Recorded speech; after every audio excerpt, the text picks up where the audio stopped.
My name is Dr. Deepak Chopra. We are at Lake Nona, where we have the yearly forum on human potential and health and well-being. This is the new home of both Chopra Global and Chopra Foundation. And we're very fortunate to have a very distinguished luminary in the world, influencing millions of people's lives and helping alleviate suffering, not only for human beings, but for the planet. So it's a great privilege and honor to welcome him. And also, as you know, Sadhguru has a new book, Karma, A Yogi's Guide to Crafting Your Destiny.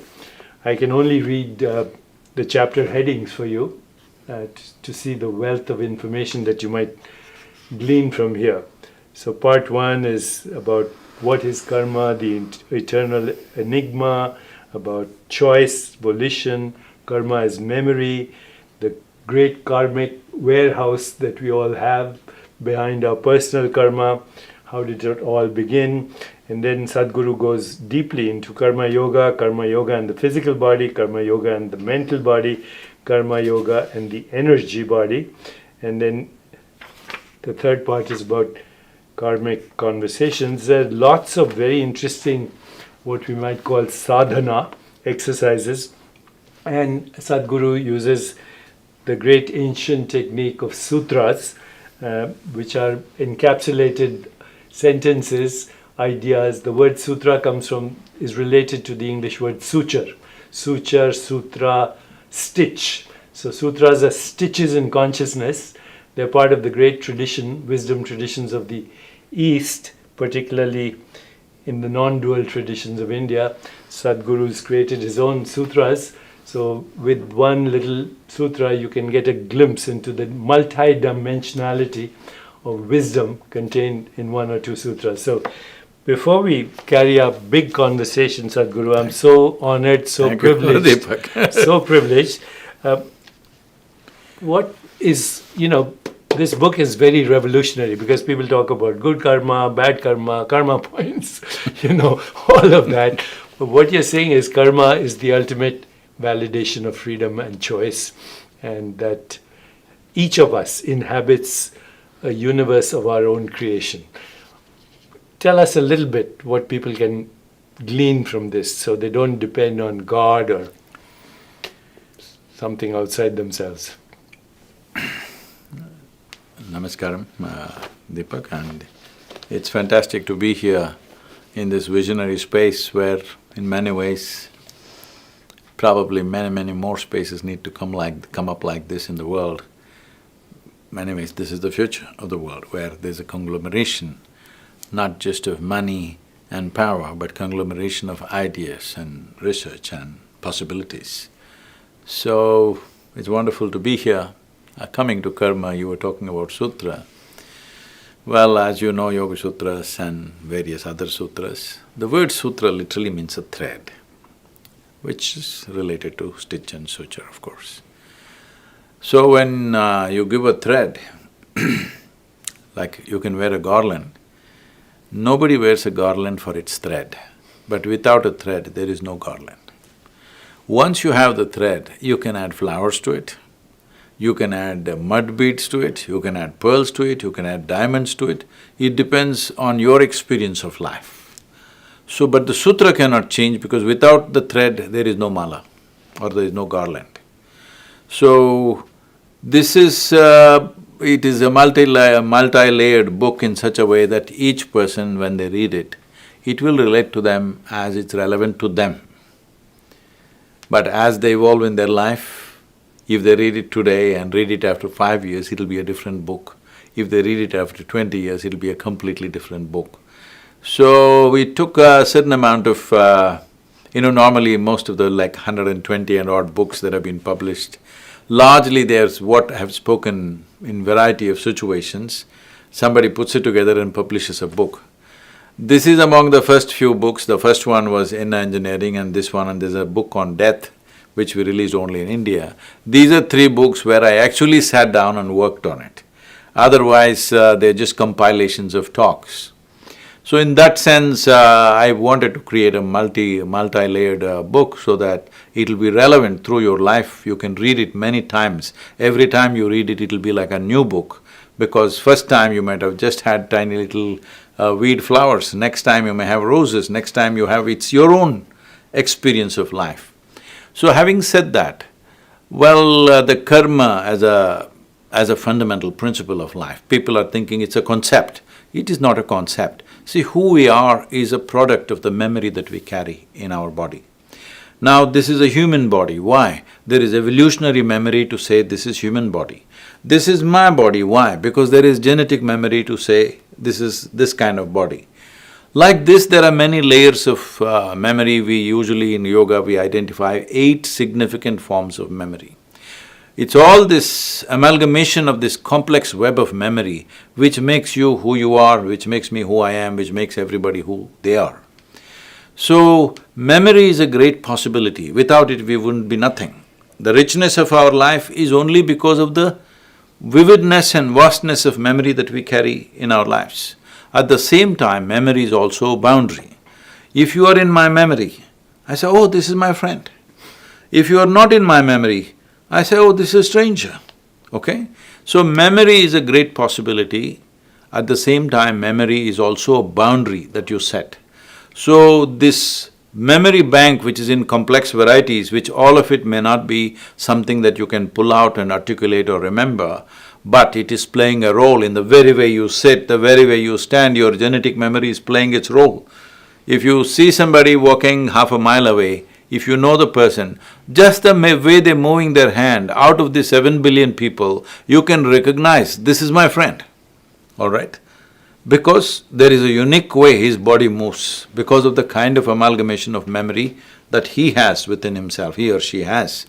So based on this memory or this karma as we call it, karma means accumulated memory of variety of kinds. It goes far beyond one's logical understanding of life.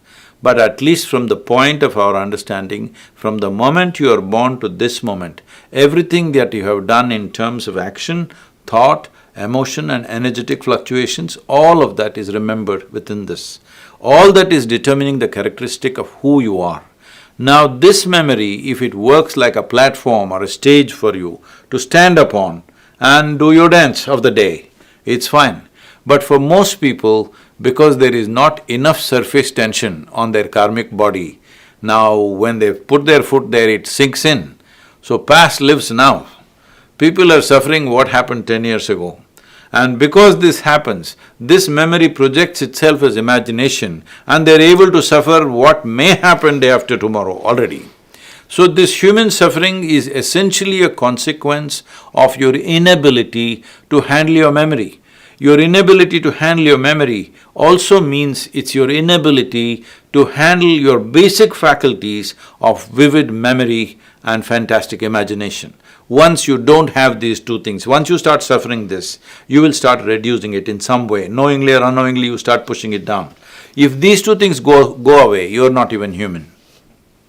So, as I was reading your sutras and just now as I was listening to you, in the Shiva Sutras, Lord Shiva says, I use memories, but I don't allow memories to use me. Which is exactly what you're saying. Selective freedom. This is the problem with him, he said everything that I want to say. No, but you said it. You said it so beautifully. That I'm saying he's already said it, that's the problem. Well, but Shiva recycles, right? That's part of the karma as well. Sutras, do they give us a window to break through this karmic memory bank, which you say there's allotted memory and then there's something which is much bigger, which is the unconscious mind, which actually could be the memory of the entire collective consciousness going back eons of time, human ancestors, animal ancestors. I was looking one day at my hand and I realized I can't even move my hand unless my ancestors are present here, because their genes are here and they're activating everything I'm experiencing. So that memory goes back to the beginning of the universe or the beginning of life. Definitely beginning of life.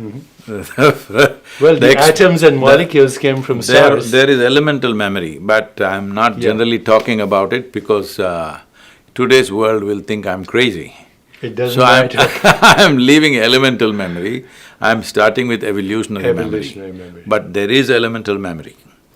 But leaving that aside, see now, there is a certain dimensions of our intelligence which all function with this variety of memory within us. But there is another dimension of intelligence which is unsullied by memory. This we refer to as chitta in yoga. So there is an intelligence within you which is unsullied by memory. It's only when you touch this, you will experience life the way it is. Otherwise, your memory is always giving you its own filter. It is filtering out many things and telling you what you need for your survival. All this memory bank from the time of amoeba to now, all this memory is stored like this and it's banked up like this because this is the basis of our survival. If that amoeba experience is not there, our cells will not know how to survive. If the experience of the monkey is not there, we will not know how to do certain things. So everything that we know as survival, our ability to survive, is because of this enormous amount of memory. But once you have come as a human being, survival is not good enough. It doesn't matter how well you survive, you will be longing to do something else. Whoever you are right now in the world, whatever you are, you still want to be something more. If that something more happens, something more. If that happens, something more. So if you go like this, suppose, not you, let's say we will make him the king of this planet, you think he will be fulfilled? He will look at the moon. If I say, okay, you take the moon, you think he will be fulfilled? He wants the solar system. We give it to him. Then he look at the galaxies. I give him one galaxy. Will he keep quiet? No. So there is something within a human being which does not like boundaries. It wants to expand limitlessly. But you are trying to expand yourself to your infinite nature through physical means. But the nature of physicality exists only because of defined boundaries. If there is no defined boundary to your body, you're not even a physical body, all right? So it is a chitta, right? That is chitta. No fluctuation, no vritti at all. Yes, there is no vritti because there is no memory. The defined boundary is the basis of your physicality, of everything that's physical. But there is something within you which is longing to break all boundaries all the time. That means there is something within you which is non-physical in nature, which is trying to find its expression. What is non-physical has no memory. Because it has no memory, it has no boundaries. Because it has no boundaries, you can call it genuinely non-physical. So here is my slight dilemma when I look at modern science. Today, modern science, they're not slight, there are lots of dilemmas. Lots of them. This is the very interesting dilemma when it comes to karma. Current science tells us that there are 2 trillion galaxies. We live in the Milky Way galaxy, which has 100 billion stars. Current science also tells us there are 700 sextillion stars. I don't even know how to write that. And current science tells us that there are trillions of possibly habitable planets, 60 billion habitable planets just in the Milky Way galaxy. Forget the 2 trillion other galaxies. So here we are, a biological organism called Homo sapiens, human being, in a speck of dust, which would not be the equivalent of 1 grain of sand in all the beaches of the world. This particular body-mind system, how does it have access to this knowledge somewhere on a speck of dust in what is now becoming the junkyard of infinity? See, if you touch this dimension of intelligence, which is beyond memory, you have touched everything in the universe. Maybe not intellectually, it is not as information, but as an experience. So this is what is the word yoga is trying to conceptualize, union. A union has happened because your individual memory shell has been broken. Your intelligence has touched a status where there is no memory. Once you touch that, it has no boundary. What has no boundary is naturally everywhere and it touches everything. Experientially, you touched everything. Do you know everything in terms of intellect? No, it's like now you've been walking me through these buildings. Let us say there is one building here with 10,000 rooms. He is the CEO. Does he know, has he seen all the rooms? No, but he may have a master key, that he can enter any room he wants. But in his life, will he see all these 10,000 rooms? No. The cleaning woman will enter probably 25 rooms at a time. The manager will enter 100 rooms probably, floor manager. Another guy will look at something else. The CEO may see only 1 or 2 rooms, but he's got a key. So this is all it means. If you touch that dimension of intelligence which is beyond memory, this does not mean you have seen everything. But if you have the time and the inclination, you can see because you have the key. So Sadhguru and I were speaking this morning and he mentioned what probably a lot of you know, that the difference between a primate and a human being is 1.3% or something in terms of genetic information. That's the only difference, 1.23. 1.23. And by the way, you should know that 65% of your genes are the same as a banana. 70% of your genes are the same as a fruit fly. 80% of your genes are the same as a mouse. So that is part of our genetic memory also, that what you call the wholeness of memory, the memory bank. See, that's a whole thing. Physiologically, we are that close to all these creatures that we think is nothing. A fruit fly, chat, it's over, all right? Physiologically, that's how close we are. But in terms of our intelligence and awareness, we are worlds apart from these creatures. That is what humanity is suffering right now. They are not able to handle this intelligence because they have an intelligence for which they don't have a stable enough base to employ this intelligence. So most people are bashing themselves in the face with their intelligence. See, whether you bash yourself in the face with your hand or you torture yourself with your own thought and emotion, I don't see what's the difference. Sadhguru has been talking about inner engineering, and now he's taking us to a new level of understanding how to break through the prison of karma, which is also the prison of memory, sanskara, vasana, however you call it. These sutras are actually the keys. They're the master keys to different mansions in this storehouse of infinite energy, information, knowledge and wisdom. And I really suggest that you pick up the book, get a deeper understanding, not only of all the keys to these mansions, but the master key that opens every room.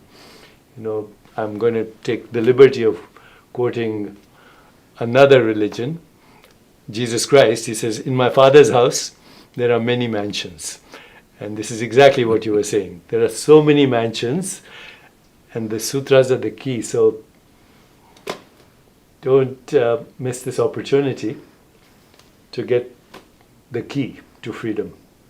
Thank you, Sadhguru. Thank you. Very Namaskaram. much. Thank you very much.